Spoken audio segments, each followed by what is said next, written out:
Hello दोस्तों, आप सभी का स्वागत है हमारे यूट्यूब चैनल फॉर्चूना क्लासेस पर। दोस्तों, आज की इस वीडियो में मैं आपको एसएससी सीएचएसएल का जो डिस्क्रिप्टिव हुआ था उसकी कॉपी दिखाने जा रहा हूं जो आरटीआई द्वारा मंगाई गई थी। और इसमें स्टूडेंट ने क्या है, एवरेज मार्क्स किए 60 मार्क्स। तो आपको पता होना चाहिए कि आपको 60 मार्क्स स्टूडेंट ने कैसा लिखा है जो इसको 60 मार्क्स मिले हैं। और कुछ इस बातें हम इसमें डिस्कस करेंगे। यूएफएम कौन सी बातों पे हो सकता है, कुछ चीज़ें हम डिस्कस करेंगे। और दोस्तों, अगर आपने चैनल को सब्सक्राइब नहीं किया तो पहले चैनल को सब्सक्राइब कर दीजिए, ताकि मैं आपको डेली इस चैनल पर एक टॉपिक करवाया करूंगा डिस्क्रिप्टिव से रिलेटेड। जैसे सीएचएसएल का डिस्क्रिप्टिव है वो 14 फरवरी को है, तो उससे हम एक टॉपिक करेंगे जो मेन अच्छे अच्छे टॉपिक हैं वो इस चैनल पर हम डिस्कस किया करेंगे, ताकि आगे आपको प्रॉब्लम ना हो। ठीक है दोस्तों, तो वीडियो की शुरुआत करते हैं। मैं आपको ये कॉपी का थोड़ा सा फ्रंट दिखा देता हूं जो आपको पता होना चाहिए कि कैसा आता है और किन किन चीज़ों का आपको वहां पे ध्यान रखना है। दोस्तों, अगर अपन बात करें तो सबसे पहले आपको क्या है, जो अपने सिग्नेचर और थंब इंप्रेशन है वो वहां पे लगाने जरूरी है, नहीं तो आपको 0 मार्क्स है वहां पे दिए जाएंगे। ठीक है।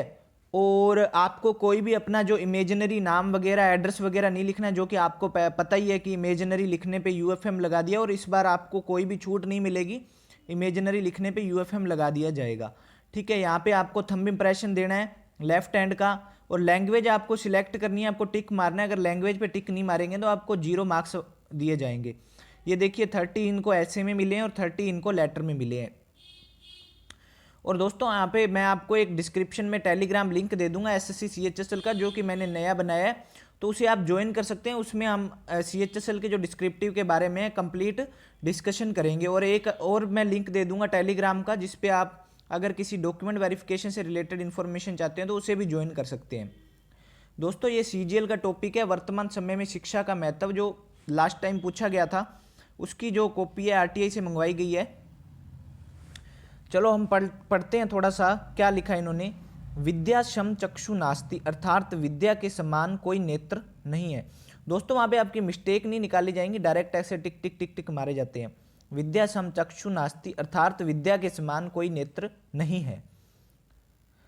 वर्तमान समय में जिस तरह जल व भोजन मनुष्य के लिए आवश्यक हैं, उसी तरह विद्या ने भी मानव जीवन में अपनी जगह बना ली है।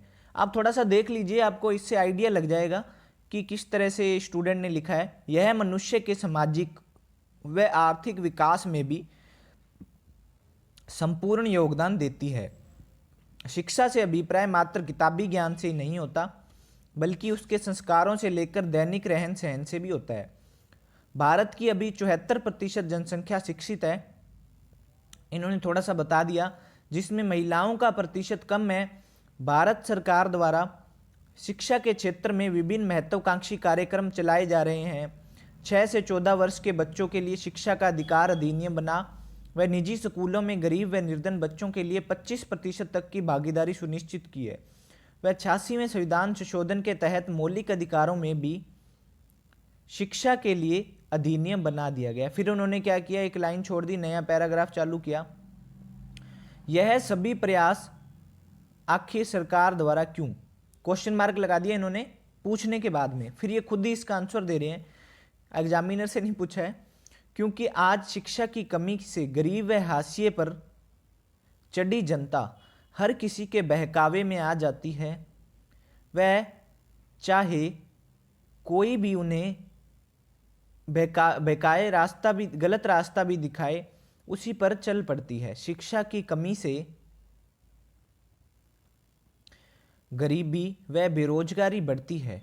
बेरोजगारी से आतंकवाद व अलगाववाद बढ़ता है, वह जिससे संपूर्ण विश्व में अशांति फैलती है।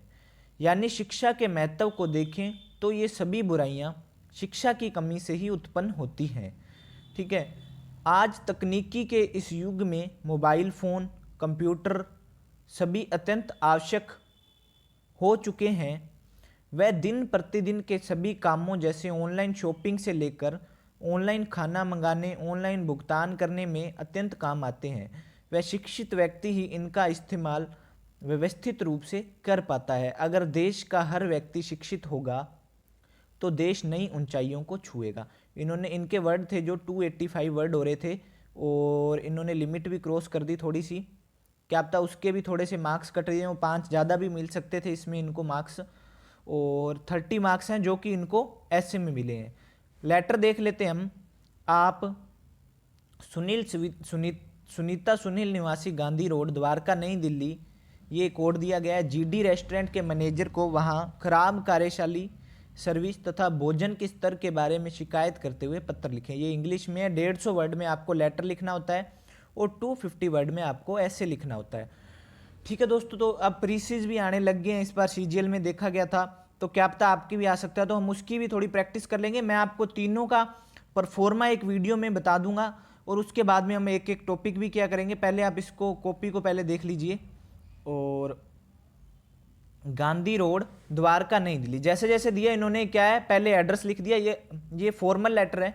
फिर इसके बाद एक लाइन छोड़ी इन्होंने, फिर उसके बाद जिस दिन एग्जाम था उसकी डेट लिख दी, फिर उन्होंने एक लाइन छोड़ी, फिर उन्होंने क्या किया, जिसको पत्र लिखना है प्रेषक कौन है, खुद है, जिसको पत्र लिखना है मैनेजर जीडी रेस्टोरेंट नई दिल्ली। ठीक है, मैनेजर जीडी रेस्टोरेंट नई दिल्ली। इन्होंने खुद से कुछ भी नहीं लिखा। विषय रेस्टोरेंट की खराब कार्यशैली व भोजन स्तर में सुधार हेतु। महोदय, मैं आपके रेस्टोरेंट का रेगुलर ग्राहक हूँ। मान्यवर, मैं सुनील अपने घर से बाहर रहकर दिल्ली में पढ़ाई कर रहा हूँ। वह आपके रेस्टोरेंट पर प्रतिदिन खाना खाता हूँ।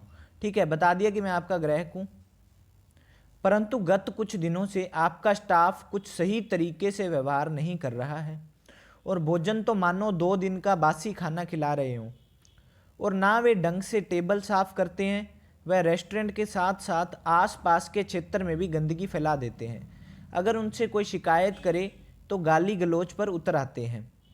आपका पुराना ग्राहक व शुभ चिंतक होने के नाते मेरा आपसे निवेदन है कि आप अपने इस रेस्टोरेंट पर ध्यान दें व इसकी छवि खराब होने से पहले व्यवस्था में सुधार करें। फिर उन्होंने धन्यवाद लिख दिया, एक लाइन छोड़ के आपका शुभ चिंतक जो नाम दिया है वो लिख दिया। इनको कितने मार्क्स मिले हैं इसमें?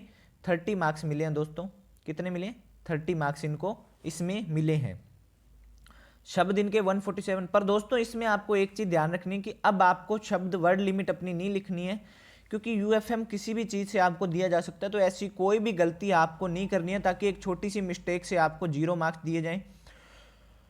तो मैंने आपको ये कॉपी दिखा दी और आपको दोस्तों 10% तक अलाउ होता है। जैसे कि आप मान लीजिए लेटर की 150 वर्ड लिमिट है, तो आप 15 वर्ड कम या 15 वर्ड ज़्यादा लिख सकते हैं। उसी तरह 25 वर्ड आप ऐसे में कम या ज़्यादा लिख सकते हैं। ठीक है, तो वो आपके काउंट होंगे, बाकी आपके जो वर्ड लिखे हुए वो नहीं पढ़े जाएंगे इससे ज़्यादा होने पर। ठीक है दोस्तों, हमने इस कॉपी के बारे में डिस्कस कर लिया है। हम टॉपिक एक रोज किया करेंगे। आप टेलीग्राम चैनल को ज्वाइन करना मत भूलिएगा, डिस्क्रिप्शन बॉक्स में लिंक दे दूंगा। और दोस्तों आपको क्या लगता है इस कॉपी में कितने नंबर मिलने चाहिए थे? आप मुझे कमेंट बॉक्स में कमेंट करके बता सकते हैं, और अगर कोई डाउट है तो आप वो भी मुझे कमेंट बॉक्स में पूछ सकते हैं।